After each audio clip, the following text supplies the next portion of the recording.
From CBS News Bay Area, this is the Morning Edition. Thanks for joining us on this Wednesday morning. It's December 13th, 13 because I was unlucky. I'm the one who spilled all over the floor, full cup of tea. Let's get it started. We dream of a Christmas in peacetime. A tough sell for more Ukraine aid, why the White House says the clock's ticking, and what Republicans are asking for in return. If you open the window right now, the air smells right now, and this is our home. It's definitely not the smell you want at any time of the day. People living in Richmond are tired of the stench in their community and want some answers. It's a symptom of a larger societal problem, I believe. The shopping experience of the future is now a thing of the past. Some stores are saying goodbye to self-checkout lines to stop shoplifting. Nurkic is down in a heap. Green just plows right over Nurkic. Here we go again. Draymond Green thrown out from last night's game after this swing. Is another suspension coming? Good morning, I'm Gianna Franco. Maybe Draymond Green could use a nice calming cup of tea because Reed's cup of tea was literally everywhere just moments ago. This desk is so calm now. I just baptized the desk. I'm Nicole Zalumis, and I feel like you did your best Draymond Green. You went like I this, did. And then the whole glass. See, I was demonstrating. Yeah, you're giving us a tutorial. And G said that was too much, and you said that's just the game, and I said, well, I can't say it on TV. But we are minty fresh. Yes, does it smell good? I love the smell of that herbally tea. And you said earlier the nice smell outside with all the fog could be sort of mistaken for like a eucalyptus steam room out there. Let's look outside right now. All morning long, the fog has really been thick, and you can kind of see that. Although it looks like it's clearing just a little bit. Jess, did some wind push that away from the Golden Gate Bridge there as we look at the Ferris wheel? You know, that's a beautiful, beautiful live look right now because what it shows you is it's really patchy throughout the bay. Right behind me in just a second, we'll have us zoom out and you'll actually see it's so dense over the bay water in certain pockets of the bay. Right now, you can't even make out the sail source, or actually you can't even make out the bay bridge from our rooftop cam. And let me just walk over here real fast, Simon, if you don't mind zooming in.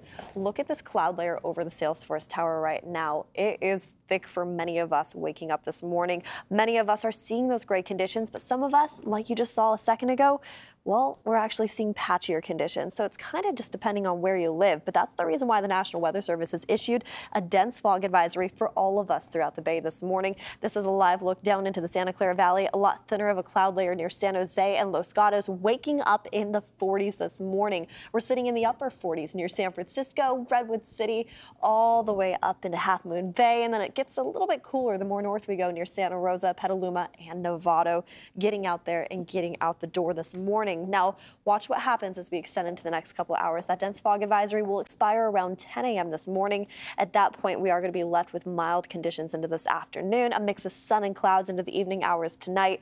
And last but not least, if I could just advance this a little bit more, sometimes these things are finicky in the early morning hours. We are going to start seeing it break apart. We'll see a mix of sun and clouds into the evening hours tonight, 60s in the forecast. Once we figure this thing out, we'll talk more about your first alert forecast. For now, over to you, G.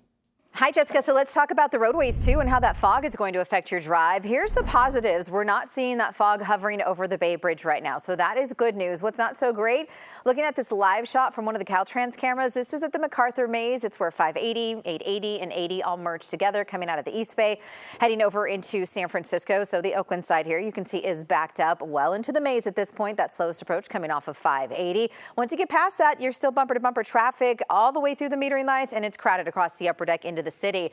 I love that you can see the Golden Gate Bridge just fine this morning. As for now, that fog kind of lifted just a little bit, and it's a little bit clearer now as you work your way over into San Francisco. Can't say the same for 880. That is really socked in right now near the Coliseum, so heads up there, and you're still seeing some of that fog that will affect your visibility through San Mateo, and if you're taking the San Mateo Bridge to 101, maybe all the way to 280, you're going to definitely see some issues there as well. Reed? We've got some breaking news, G. The debate over abortion access is headed back to the conservative majority Supreme Court. The High Court just announced this morning it will consider whether to restrict access to a widely used abortion pill. The court will hear arguments from the Biden administration and the maker of that drug in question, mifepristone. They're asking the justices to reverse a federal appeals court decision that, if allowed to go into full effect, would restrict access to abortion drugs nationwide. By the way, this marks the first abortion case the High Court is taking on since it overturned Roe v. Wade several months ago. Well, the man convicted of attacking Paul Pelosi could learn his fate this morning. We're talking about David DePape. He faces as many as 50 years in prison just for his federal sentencing. The hearing there will take place at 10 a.m. It's connected to the kidnapping and assault charge he faced. But keep in mind also, this is not the only case DePape is facing and that we're following. He also faces state charges. Those charges could add 13 years to his time behind bars. We'll be there. Look at this, a bus crash on the campus of UC Santa Cruz, 6 people taken to the hospital. The bus apparently ran off the road and then crashed right there into what looks like an old rocky building. No word on why the bus careened off course. That is the work of investigators now that the sun has come up today.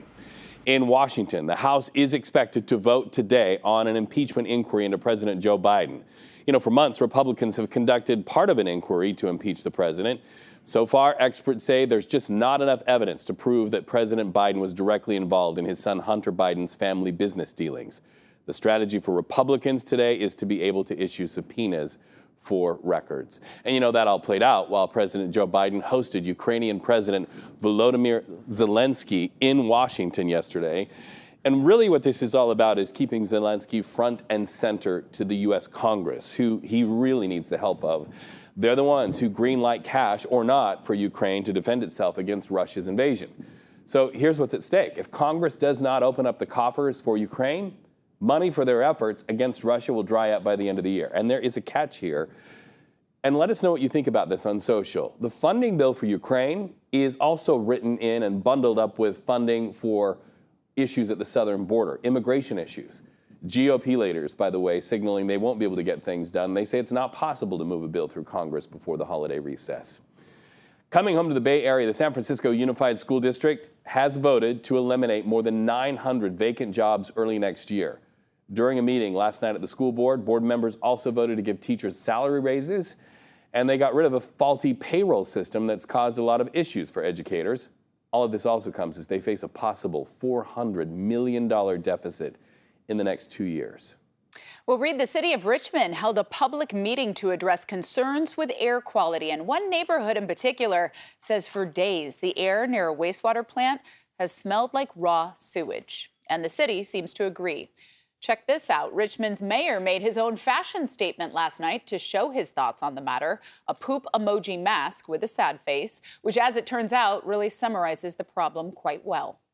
You go into your office at 8 in the morning and you open the door and it hits you from the night before. It's a disgusting smell, and the serious health impacts continue. And so if new work is being done, like they've talked about tonight, we need to know in advance and how many Veolia workers actually live in our community. And if you open the window right now, the air smells right now. And this is our home. Complaints about air quality and odors go back years. Katie Nielsen has more from Richmond residents who are pointing the finger at some nearby businesses that they say need to clean up their act. It smells like raw sewage, even to the extent that when we leave the neighborhood, sometimes our clothes, the sewage smell is clinging to our clothes. Philip Rosenthal has lived in Point Richmond for more than 30 years. His home is less than a mile from the city of Richmond's wastewater treatment plant and the Chevron refinery. Both, he says, create some strange smells from time to time. It's actually not that uncommon. Last week, it was a particularly bad set of events. Starting late in the evening on Monday, December 4th, residents reported smelling an overwhelming scent of raw sewage and rotten eggs, something the Air Quality Management District traced back to the wastewater treatment plant. It's owned by the city of Richmond, but run by Veolia Water as part of a multi-million-dollar-a-year contract. The reason we're having this meeting is because Veolia did not respond to the city staff or myself for over 30 hours. So we had no clue what was going on. First-term council member Cesar Zepeda represents the district around the plant and says there needs to be a more robust notification system for residents when anything abnormal happens, whether at the treatment plant or nearby oil refineries. We're going to escalate this as far as we need to make sure that the community really gets those responses and that accountability. At the end of the day, is accountability. According to the Bay Area Air Quality Management District, the wastewater treatment plant released above normal levels of hydrogen sulfide last Monday and Tuesday during an upgrade to the equipment and was issued a notice of violation due to the smell. Only a couple of days later, Chevron was hit with a similar notice of violation due to a strong smell that residents described as like burning tires. That happened on Friday and was also caused by a wastewater treatment facility, that one run and owned by Chevron on their property. The issues were not related, but residents like Philip say it's not fair. They're constantly being bombarded due to seemingly endless mishaps. I think this is a moment in time where people are seeing how we are constantly assaulted. Chevron says that burning tire smell came from a bioreactor at their on-site wastewater plant and was not in any way related to the flaring that we saw just a few weeks